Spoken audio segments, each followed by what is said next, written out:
जब सुने के होई भोजपुरी गाना बस बजे के चाही गाना।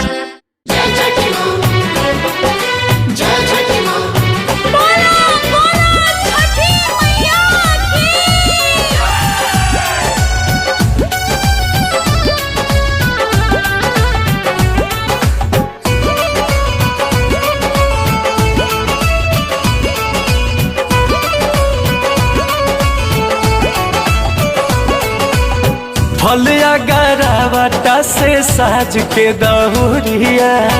बड़ी तो यार भौजी पहन के पियरिया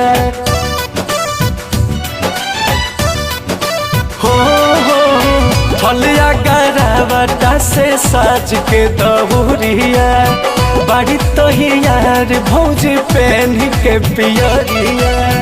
अपन खोरिया बाहर हाली भैया हो अपन खोरिया बाहर हाली भैया भौजी ही माही जइए छठी घाट हो छठी मैया आजू जो हत हुई है बात हो छठी मैया आजू जो हत हुई है बात हो छठी मैया आजू जो हत हुई है बात हो।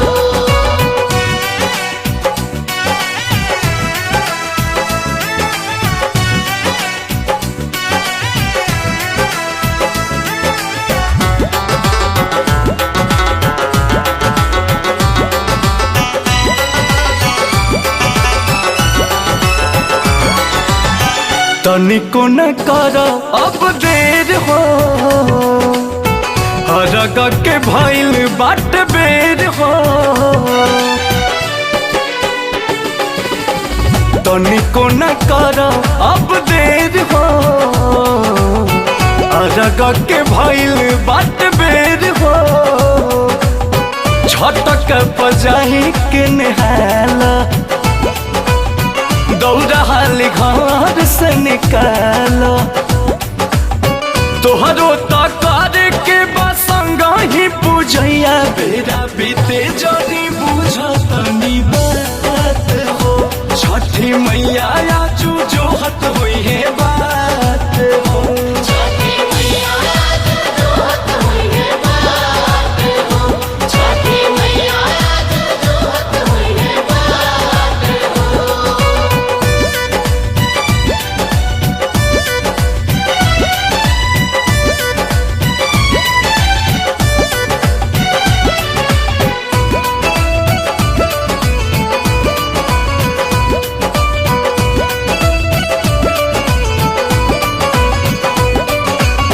दूर बाट शुरू जो मंदिर हो देख बढ़िया ता बड़ी भीड़ हो दूर बाट शुरू जो मंदिर हो देख बढ़िया ता बड़ी भीड़ हो कर दसिया डिह जनी सोचा जल्दी पोखरावा पहुँच छठ के बधैया गावा तारे दोनों भैया अंकुश राजा के बागीतिया सुना